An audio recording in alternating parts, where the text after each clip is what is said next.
recorded live.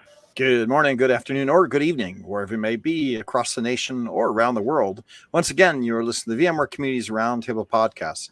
This is podcast number 696. My name is Eric Nielsen. With me today, I have a special co-host, Noel Greer. Today is Wednesday, July 10th, 2024. Is it actually July 10th already? Holy smokes, it is. Noel, how's it going in Orlando, Florida? Welcome to the show. Always good to have a new co-host as we, get used to everybody being in summer vacations out of the office. Kind of stuff. So how's the weather down in Orlando? Oh, man. Speaking about summer, it is definitely summertime here. We have the regular heat advisories coming our way these days, which is just pretty much par for the course down here in sunny Central Florida. I think the feels like temperature is like 115 today, so stay inside. Oh, nice. Well, in the Bay Area, we had 107, 108 degrees last week. This week, it's cooled off. It's a nice, comfortable 85 degrees and no humidity, so it's kind of cool. I drove my Jeep up to the VMware campus this morning. We all work on campus these days, and I was cold. I didn't have a jacket on, and I was shivering because I have the Bimini top on my Jeep, so it's kind of fun to drive around and cruise around. But it was chilly this morning, but it's warming up today. Beautiful sunny day in the Bay Area. The VMware campus is beautiful, nice and green. Everything is pretty, and we're ramping up for Explore. But we do the podcast every week, Wednesday, 12 to 1, as always. And today we're going to be talking to. Let me get this straight. See, I can't even do it now. I can't do it online. Arkadiusz Krowczynski. Yes. There you go. Yes. See, I got that name. Arkadiusz comes from Germany, and we're going to be talking about Okta, right? And enabling Okta and vCenter Server, which is a great topic. We do a lot of Okta now at Broadcom, so we'll get into that. He did a great blog article on his blog, iamse.blog. iamse.blog. I'll talk about that later, and I'll put it in the chat. But before we do that, let's talk a little bit about the news, Noel. So I'll start, I guess. I think first off, registration is open for Barcelona. So if you're listening in Europe, you're over in Europe. Registration opened last week, so you can go register for Barcelona. I've seen some numbers are starting to creep up in Barcelona. We got a handful of people that have already registered, so good for that. Obviously, Vegas registration has been open for a while. Content catalog is out, and the 16th, which is I think next Tuesday, Schedule Builder is going live. So keep that in mind. Schedule Builder is going live, and I know that for some customers, they hadn't gotten the pay for using your VMware dollars kind of things that people can do to come to the show while having their account rep help pay for it.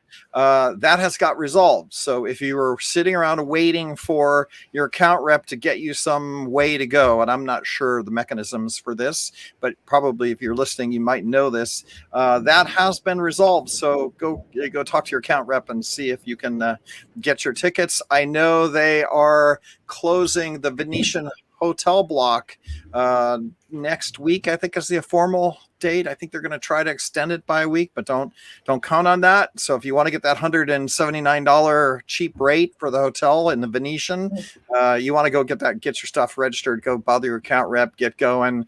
I'm watching the numbers go up in the event reg. I think their target is 7,500 this year, and I'm expecting they'll exceed it. I'm expecting they'll hit up to 10,000. So Vegas should be a lot of fun. We got all the stuff that we talked about going live. The hackathon is live. You can go to community.broadcom.com/VMware-code and join the code program. They have a blog article on the hackathon. You can go register for the hackathon, get on a team. That's going to be a fun night on Monday night. Tuesday night is a leadership party for communities. So if you're a vExpert or you're a Tanzu Vanguard or you're a vMug leader, you'll get an invite to that, or you probably have already seen an invite to that. So make sure you RSVP for that party. That's going to be at the Black Tie or Black Tap. I think it's Black Tap or Black Top. Black Top, I think. black top, or black black tie, hat, or something like black that. hat. Right. In the Venetian, it is a place that serves the amazing sundaes.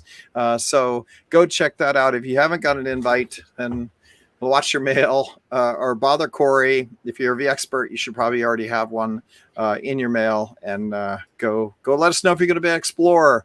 We're going to be there. Everybody's going to be there. Go reg, come have fun with it. And then of course, Europe is open now, so you can go reg for Europe. We're expecting a bigger turnout in Europe than we are in the US this year. So that's a new one for us. Like if you looked at our numbers over the last few years, Europe was growing at a faster rate at the US, and over time it was busier and busier till I think me and Noel have been there a few times where we're like, wow, this is the same size as the US event, Absolutely. right? And the last year or so, I felt it had more energy than the US event. So they're expecting now, they've actually, kind of said that a little bit, like, yeah, they're expecting the Europe one to be really buzzing and busy this year at Barcelona. So reg is open, go do that. I know people are in August, they got their vacations, so maybe we'll get reg after that as well. So anyway, we're moving forward with everything there. We expect to do everything in the Europe that we do in the US, as always, right? The code labs, the two theaters, code theater, community theater. Shout out if you submit a code or community session, it doesn't come with a pass. You have to get a pass. And if you're a Broadcom employee, you need to have your vice president make sure he approves that you're on a list to go. We've had a lot of people that got sessions for community sessions and then aren't able to go because their SVP or VP did not approve them. And getting a community session does not get you travel, does not get you a ticket. And SVPs have quotas on their tickets. So we're getting that message out to people so they're not surprised. There are a lot of people that are getting surprised at this point, and we're dealing with that. There's only so much we can do when it comes to that scenario. I think that's it for news. Noel, what do you got going on? Well, funny you should ask. Timely question. Things are definitely gearing up around here for Explore as well. I'll just make a plug for myself. I'm working on my session deck right at this very moment. Eric, I'm sure you know, but I'll share with our listeners, my colleague and friend, Corey Romero, and I will be presenting a great session on how to become an enterprise influencer. So Corey is going to spend some time discussing how to really become a VMware evangelist from within your enterprise, to your decision makers, to your colleagues in your enterprise. And then I'll be talking about how to really up your game as an external advocate, via social channels, via blogging, streaming, and so forth. Sharing some good tools and some strategies for you that are available, to you for that.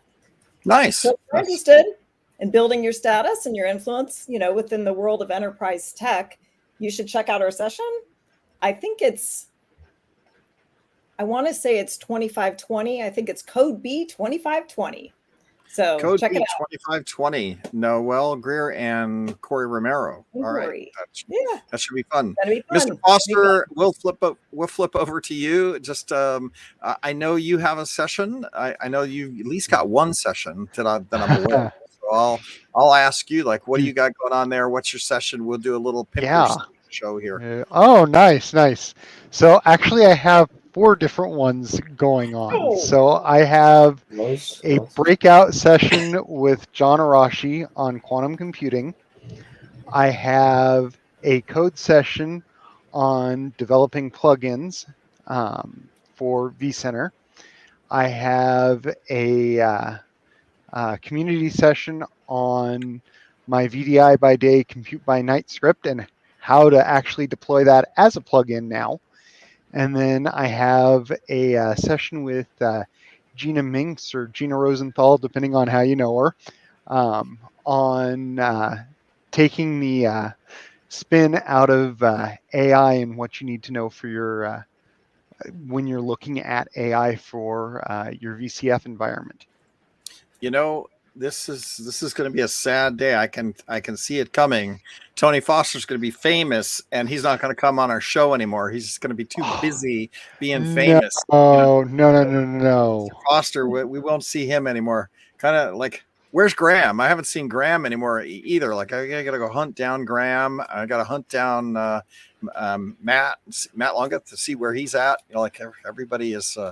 You better not abandon us, buddy. I'm telling you that. I'm not. I'm double dipping right now. So I have another meeting going on in my other ear right now. I have Oh done my that. gosh. So all right. Well, thank you for doing the double dip. I appreciate it. And we will get to our main guest here now that we've been running for 15 minutes. So Arkadiusz, I just want to point out, Eric, that your podcast is like an incubator for fame. It's like a springboard for fame. It is. Either that or it was Cloud Cred. I can't really tell. Or Cloud Cred. Absolutely. Because Andy Nash, I don't think he's over there dealing with Nutanix, and he's like big man on Nutanix. And it's like, we built this guy. Right? Yes, like, where is he now? Bishop, Gareth Edwards. Jeez, where are they now? Yeah. All right. Arkadiusz, thanks for being patient with us as we reminisce. We start with the show by always asking, like, so how long have you been in the ecosystem? Where do you work today? Where have you worked in the past? How did you get where you are? And I know you live in Germany, so you can give us a 5-minute elevator pitch of your life, who you are, and what do you do in the community. Okay, yeah. So thank you for having me. As you mentioned, I'm living in Germany in a small town called Menden. So it's 30 kilometers away from Dortmund, where currently the football game is going on, and a heavy thunderstorm outside. So living here with my wife and our 2 children and our small dog Edifix, and I'm now in IT for more than 23 years. So I started my professional career as a system administrator and was part of the VMware journey from the beginning. So GSX server, ESX server 1.0, vCenter server 1.0. So these are the topics where my professional career started. So I would say kind of VMware evangelist, and covered different positions and worked in different companies. So as mentioned, started as a sysadmin, then moved over to a internal consultant, shifted over to a more architect role, and shifted, I would say, from the software-defined data center and this whole server computing more to the digital digital workplace. So all around Workspace ONE UEM and Workspace ONE Access, so the now so-called Omnissa ecosystem. And I also worked at VMware for more than 2 years, and now working here at Okta as a senior solution engineer, covering the Central Eastern Europe area. I'm still a vExpert for the SDDC part, but also for the end user computing part. And as mentioned, working here now at Okta, having fun, doing interesting security project with interesting prospects and customers, and have still a lot of touch points with the broader VMware ecosystem, especially when you look at the blog, imse.blog. So I'm posting a lot of integrations and topics also still around VMware topics, and having fun. So getting to your blog, is it your blog, or is this where you publish this blog? That'd be my first question.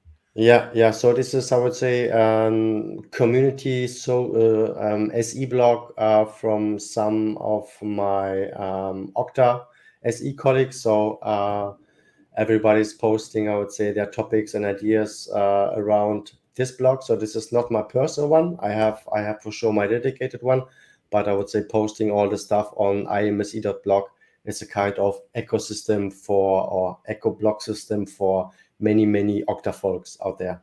Got it. What does IAMSE.blog stand for? Good question. Acronym for anything? Don't know. Okay, well, it doesn't matter. Yeah. All right. So, I will ask. I will write it down and ask. So where did that come from? yeah, identity. I am an SE. Duh. I am SE. Yeah. I am SE. I am an SE. That's what that is. Right. So, okay, now we know. That took me about a minute to figure out. Right. Like, okay. Yeah. So you got a blog, but with your SEs, some of them from Okta. You know, the funny thing is when we saw the article, and the article kind of trended on Dynamic Signal advocacy. Now broadcom.com. So we moved our advocacy tool over to advocacy.broadcom.com, which is just a new DNS name, but it's the same platform, same everything. Noel still runs it. But we invite all of the experts to it, and we watch the articles that trend, and this trended over there. So somebody must have submitted it. I don't know who did, but it's there. Probably you. Okay. It trended, and we caught our attention, and we thought, oh, now interestingly, Broadcom uses Okta, right? So we are a big Okta user, and I had never really heard of it until I came over to Broadcom and then started using it, and then I realized it's like it's LDAP, kind of like an LDAP for web services, right? It's an open, I don't know, it's not, I wouldn't call it open source, but I just call it an open service for your keeping track of your credentials, right? Why don't you take us through a better description of Okta? Yeah, so I would say, first of all, it's great that you are using the best-in-class product. So very, very happy to hear this. And when we're talking about Okta, so we at Okta, I would say, have several products. So we are covering, I would say, the customer identity side, but also the workforce identity side. So I would say the solution that you are currently working with. So our so-called Okta Workforce Identity Cloud is a kind of unified solution for everyone and every identity. So for employees, for contractors, for business partners. And when we, I would say, deep dive and have a look, I would say, at our Workforce Identity Cloud at Okta, we have, I would say, three main pillars. So we have the access management, so any resource, any device, and anywhere. So our one secure passwordless experience where, like you mentioned, can connect different kind of directories like LDAP, Active Directory, and our so-called anything as a source. Then you have, I would say, the second pillar, our identity governance part. So where the users get the right level of access from the users when they start on the first day, kind of, hey, I'm starting today at the company, and I'm getting all my I would say application on day 1, day 0. And last but not least, we are also covering the privileged access part. So least privilege for everything, no matter who you are and what identity you are using. Our platform is 99.99% uptime. So we have 10 billion logins. We have insights, reporting, extensibilities, and we have for sure risk signals. So our so-called Okta Converged platform is very big, very huge, and I would say our so-called Okta dashboard, the one-stop shop. I assume this is the tool where you are logging in the morning and you have all your fancy applications that you can, I would say, access in best case in a passwordless way, but if not, maybe with a strong multi-factor authentication in nowadays phishing resistant authenticator. So I would say this is a very, very brief, I would say, overview and product overview of our Okta Workforce Identity Cloud. Nice. Well, yeah, I did not realize that. I thought Okta was a piece of Broadcom, right? I didn't really realize there was a service that we were using this service until I actually started reading your article, and I went, "Oh, no, got it." We are the world's largest independent and neutral identity company. So more than 800 million unique monthly users. So we are quite big. So when you look at Gartner, we are on top. So we have a lot of great customers, like you also mentioned. You and now Broadcom is using Okta. So yeah, it's nice. Yeah, and from a cost perspective, it must not be that expensive because Broadcom, prides itself on finding tools that are not overly expensive, right? Good quality tools that are reasonably priced for an enterprise, right? So, not that I'm making a commission on Okta or anything. I just found it easy, and it actually works really well. It works really well. So now you wrote a blog article on how to enable your vCenter environment to use Okta. Is that for vCenter logins and credentialing your accounts in vCenter, or is it something different? Yeah, so absolutely correct. So enabling Okta for vCenter Server, I would say, gives us the option to log in a secure way to your, I would say, VMware management console, so the vCenter server. It can be your vCenter server on-premise. It can be your vCenter server that is, I would say, hosted on AWS. So when I look today at the blog article, it is from April 2023. So really more than 1 year ago, when the vSphere 8 update 1 was introduced. Okta was really one of the first solutions that was part of the release, because in today's security landscape, identity management, but also multi-factor authentication are really crucial components. And with this blog post and with this integration, we are really closing the gap, I would say, to get secure access to your vCenter server in the first step. But in addition, we can also, I would say, provision all the users down from, I would say, Okta to the vCenter server. So as I mentioned, the different pillars of our workforce identity cloud, when, for example, a new vSphere administrator is starting, he or she can get immediately access to the vCenter server to, I would say, do his or her daily job. So we are doing now multi-factor authentication, for sure, in best case, a phishing-resistant authenticator. And on top of this, we are able, as I mentioned before, to really downstream and provision users, but also groups, to the vCenter server, and I would say have a very good, I would say, overview of the management of the configuration, and I would say bringing all things together with Okta and vCenter server. Nice. Yeah. I guess Tony Foster had a question. I don't know, Tony, if you want to ask it or not. Yeah, sure. I can ask it. We had a little bit of a glitch there, or at least I did on my end. So can we use this in dark sites, or is it restricted to only sites that have internet access? Yeah, so I would say when you look at the blog post, so if your network, I would say, is not publicly available, you must create a kind of network tunnel between your vCenter server system and our Okta infrastructure, because Okta, it's from its, I would say, start from day one, a pure SaaS solution hosted on AWS. So there must be, I would say, a kind of connection. And when we're talking about dark sites, it's definitely an issue. And as I mentioned, there must be a kind of network tunnel between vCenter and Okta. Okay. Nice. So let's get over to your blog, because it is a really nice blog. I got to say that you took a lot of screenshots, right? So you basically walk people through the whole process of setting it up, right? I mean, reading through this blog, you have more pictures than you do words, right? With nice little red arrows that point at everything that you need to do. How difficult, how long should it take somebody to enable Okta on vCenter? So I would say, first of all, thanks for the feedback. So writing blogs and really give the community and the folks, I would say, a detailed overview and a step-by-step guide.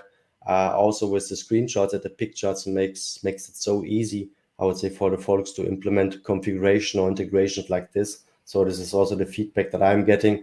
And to be honest, when you're browsing, I would say, through the blog, and when you have, I would say, all the requirements in place, and also the Okta connectivity requirements in place, should really not take you, I would say, more than, I don't know, maybe 2 hours, because when you browse through the blog, prereqs are in place. You configure, I would say, 2 applications. Why 2 applications? So one application for the multi-factor authentication, and the other application is for the so-called SCIM operation. So that gives us the option to really push the users, but also the groups from Okta down to the vCenter. And when you really follow the guide and take the screenshots, and the most crucial and important part is really that you have the internet, that you have the connection between the vCenter server and Okta available. So I would say, I don't know, the screenshots and writing the blog took me definitely longer than, I would say, doing the whole configuration and logging in with my Okta credentials in a secure way to the vCenter server. So I don't know, when you're good and when you're fast, maybe 2 hours. I don't know. It's quite fast. So looking at this blog, then does vCenter support Okta, or it looks like you name the app integration Okta vCenter, but it looks like you're using what could I say here? vCenter's identity configuration manager or something like that to then enable Okta, right? Or is there or did vCenter actually build an Okta component that makes this easier? Or are you using OpenID or something like that to make this happen? Is there a custom interface, or are you just using, I'm looking for the word, I think it was OpenID. OpenID Connect. So this, I would say, we need to divide this into 2 topics. So on the Okta side, as you mentioned, you have this OpenID application that you can create out of the box very easily with Okta. So when you're looking at Okta in our integration network, you have around 7,900 pre-integrated applications. Based on this integration, we are using, I would say, kind of template or basic application to have this stuff up and running. And as mentioned, with this release of vCenter Server 8 Update 1 from April last year, VMware or the vCenter Server team really built a native integration where that gets my question, right? Yeah, okay. Yeah. Where you really have Okta as the identity provider natively integrated in the vCenter server. That's great. That's great. That's because I know that usually makes it twice as easy when you get a native implementation, because engineers that know the product built the integration and they catch everything. That's a question for you. When you were going through this, did you find, because you had to do screenshots and make red arrows, did you find things that you went, oh, I didn't think of that, and tripped yourself up a little bit, where you went, oh, I'm lucky I did these screenshots and circled everything, because this I assumed maybe somebody would know this. I'm just wondering what you felt like when you're writing this blog. Did you have some gotchas where you realized that some of the stuff you did want to screenshot it and put some text here to make sure people understood it? Were there areas like that? So I'd say it was in general a very smooth process. So for sure, I also checked and used the VMware KB articles, as there are also two out there that I would say describing it in a very high level. So I really took the VMware KB articles, I would say, read it, checked my environment, and then I would say started the screenshotting and started the configuration. And as mentioned, to be honest, it was quite smooth. And if you are working, I would say, in the VMware and now in the identity space, and you're bringing, I would say, 2 words together and have, I would say, some kind of background, it's okay. And my goal in this blog really was to provide as many screenshots as possible to really have a very detailed guide for the community, so that the folks can just look at the screenshots, do the same in their environments, and have the same success with the configuration. I like at the end, I was going to count how many screenshots there were here while you were talking, but then at the end, there's actually a demo as well. You got a video at the end that shows it working at the end, so you know what it's supposed to be and look like. Yeah. So definitely. So my goal, I would say, when I'm writing blog is not only the screenshots and some text, but I really like and love, I would say, to create also demo content and push it and pull it to my blog post or upload it to YouTube, so that the users really can see, hey, the guy now wrote so many sentences, took so many screenshots, but yeah, how the solution, how the integration is looking like. So I decided, I would say, to put this very short demo video where I'm logging in with my Okta credentials, with a password, and with a multi-factor authentication, so our Okta verified push notification to a vCenter server. And yeah, it's just working, and we are securing the very important access to the core VMware management console, the vCenter server. So I counted the number of images in this thing. It's 37 or 38 images, right? Depending on how you count them, right? Nice. For this blog article. And each one has a minimum of 2 to 4 arrows. So I'm thinking like 100 arrows, right, in this article to step you through. That's how good this is, right? So if you have to do this is, I can see why this trended, because these are golden when you're, I know I've done a lot of system administration, and you know, when you go to enable something new, you're just like, oh God, I wish I had like little red arrows with pictures, because somebody writes it and then you're trying to interpret what the panel looks like. Yeah. Question for you. This is one that always bites me. I get this blog article, right? And I'm like, oh, I'm so excited because this is exactly what I want to go through. I got to do this process. And I get into the GUI, and the GUI changed enough that none of this is, you know, like I can't find, I have to interpret what the GUI picture that you put in it versus the GUI that, how long do we think this is going to last? Yeah. So, good question. So when we, I would say, looking at the Okta environment, I would say our application integration is definitely looking in the same way when we are shifting over to the vCenter server console. So for sure there might be, I would say, some GUI changes or adjustments, etc. So yeah, I would say keeping or having such big blog posts regularly updated, I would say it's an important part. But yeah, to be honest, after I wrote it, I received, I would say, a lot of very, very good feedback, but did not touch it. But maybe it would be a good idea, I would say, to review power on my vCenter server, update it, and check if the, I would say, GUI from an integration perspective. Maybe once a year you go back through and you just revisit and do that as a blogger, right? And do a little update, because that's the only thing that I've had problems with this. And by the time I get around to it, I'm a lagger. Like I'm always doing something 5 years after everybody else does it. So I'm reading in a blog article that's from 2018, and you get in and none of it looks at all. You know, you're guessing on what I need to find and what I need to do. But yeah, this one looks clean. Yeah, this one looks clean. So I put it in my notes to check the GUI and update it. I don't pay you anything, so it's you don't have to really Okay. But you know, we do appreciate it. This is exactly what community content's about. You're a vendor, so that's kind of cool. You got a nice piece that you reached out.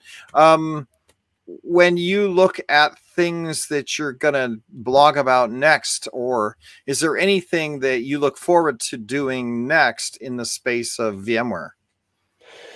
So looking at the space at VMware, I would say I'm still blogging, I would say, around the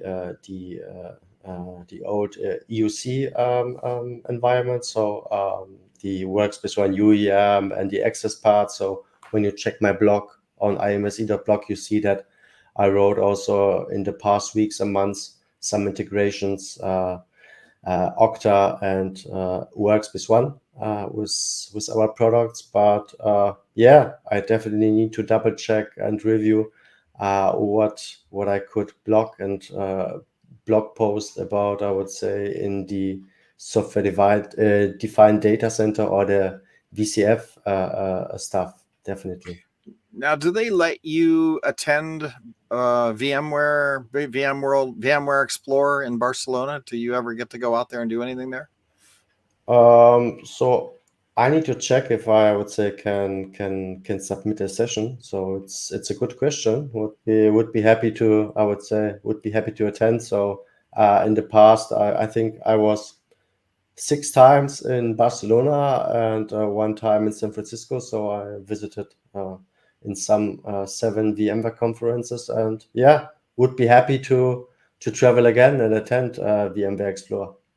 Yeah, it would be a nice session, you know, if you just did a 20-minute power session. But the problem with the code and the power session, the community sessions are you don't get a pass. So, you know, Yeah.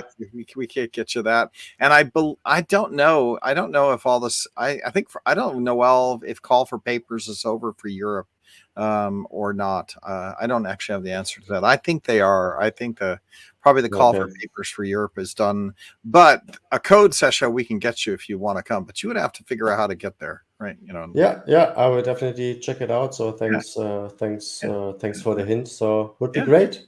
Yeah, that would be fun. Any other things that keep you up at night in your IT world that you would like to share with us, right? Like, what are the big things that you think about when it comes to IT? You know, we talk about GPU management and AI and that kind of stuff here on the show on occasion. Are any trends that are happening in your world, you know, interesting enough that they either excite you and keep you up, or they worry you and keep you up? Yeah, so I think you mentioned the big topic AI. So when you look out of the market, I would say all around the IT, I would say the AI topic is definitely a big one, an important one. So on the other hand, I would say maybe it scares people, but on the other hand, it's, I would say, massive support for our roles, our jobs, for the whole industry. So also when you look in Okta, I would say we also have our first products where we have AI integration. So if you're interested, I would say check out the Okta page and our AI integrations. But yeah, I'm on this page that we should not be scared about the AI topic. So from my point of view, it's a kind of, I would say, opportunity that we are shifting our skills. I would say that the AI or the whole stuff will help us in the future. And yeah, this is, I think, the topic that I would say not keeps me up at night, but I would say it's in my hand and it's in my head, and it's definitely a big and important topic that I think everybody's talking about. And it's massive, it's big, and I think we are all excited about the next evaluation, about the next steps.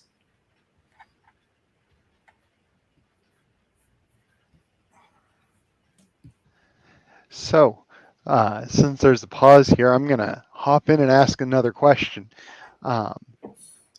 With this, is it possible to apply advanced security features so that I can do like location-based security? If, let's say, user goes to log into vCenter from Canada and they're normally located in Kansas, and so I want to increase that security level on that request. Yeah, absolutely. So when you're for this, I would say we need to definitely have take a deeper look at Okta. So we at Okta have, I would say, a lot of security option. I would say to strengthen your security posture, like you mentioned, we can, I would say, check the location, check the device state, and I would say put all these information and risk signal in our so-called authentication policies. And with these authentication policies, I would say we can granularly, I would say, configure if somebody will get access to this vCenter server or it's blocked based on, I would say, risk signals and configuration that we can implement within the Okta ecosystem. So there's a lot of stuff, I would say, that can be really strengthen your security posture. Cool. And can we change that based on what they're logging into? So let's say I want to have really tight security around my vCenter so that I don't have somebody sitting at a McDonald's erasing all my VMs, but at the same time, I'm not going to be near as concerned if they're just logging into their desktop. Yeah, so I would say you can, granularly configure if you are not working, I would say, out of or within a secure configured network that belongs to your company. You can block, for example, access to certain resources like the vCenter server. So as I mentioned, if you're sitting in McDonald's and Starbucks and you are working in a non-secure network zone that we can configure, I would say, on Okta side, you can definitely do the trick. Awesome. Nice.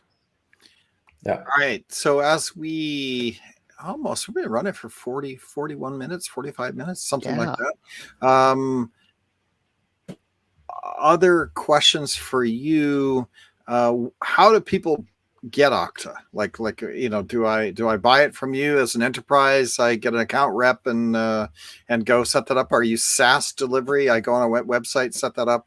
If I've never used Okta before, what's the process for enabling Okta in my enterprise? Yeah, so there are, I would say, multiple ways that you can go. So like, as you mentioned, I would say contacting us via the reps, via the Okta website, but you're also free, I would say, to start a free trial, login into Okta, set up a free trial, get familiar with it.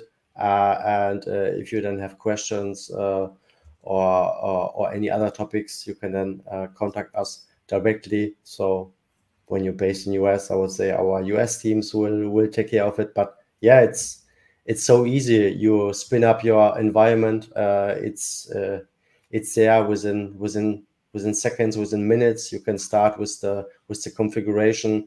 You can, I would say, configure the integration based on this blog post, or you can check, I would say, our help.okta.com sections, where we really have a great and very detailed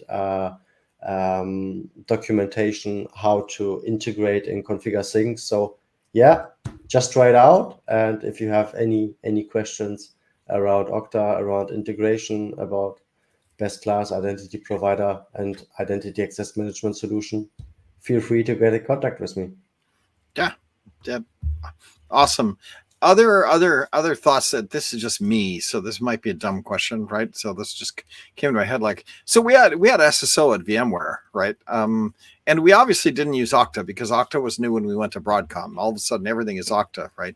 Where we used to just have VMware SSO, which I got to imagine is some kind of generic technology that we use to implement that. What are the top 3 big solutions in this space? So we got Okta, we got LDAP from Microsoft or something like that. What are the competitors in this space? Yeah, definitely. I would say Microsoft is definitely one of the bigger competitors when you're talking about the SSO solution that you worked or used at VMware. It was so-called the Workspace ONE Access solution, where you got access to all the applications also with SSO. But yeah, Okta is on top. Then you have Microsoft and also other players when you check the Magic Quadrant there. Yeah, right. So LDAP, Microsoft, you guys, and obviously you must be doing it well enough because you got Broadcom to use it, right? So it is. I think it is the number one or one of the biggest of the 3 out there when you Google it. And I went and Googled this because I was like, okay, people are using you guys. Where's this coming from? Yeah, it's so nice. It's so nice that you're using it. So great. Yeah. That's right. All right. I'm still trying to catch up on all things Broadcom anyway. So this has been very educational day for me as I, prep for the podcast, just to learn what it is I've been using. And, it works great. It's good. It's almost like I feel like it's an enabler for Horizon as well, right? Because Horizon, you guys do really, when I was reading about it, it's more SaaS. Everything's moving to SaaS. You want to have a common identity in all these SaaS platforms. And I think you said earlier on, you did like 7,000 different modules for everybody and everything. And it seems like that is the case, right? Like we have, a Horizon style, portal that gives us all our applications, right, that are all Okta enabled, right? So I got to imagine that's, there's a little bit of competition between Horizon and how Horizon does SSO and Okta, or you're just a replacement, authenticator, and it doesn't really matter. You choose one and go forward with it. Yeah. I would definitely not, call it a competitor, because when we are talking about Horizon, I would say it's desktop and application access. And if you browse through my blogs, you would definitely found a blog where I wrote about how we integrate Okta within the Horizon solution. So it's right. Definitely a better together story. So right. You are getting your identity right. I'm sure Horizon dates several different partners better together for Okta, or better for, to Microsoft and others. But yeah, I can see that everybody works with everybody, right? So that's a plug-in architecture for that, right?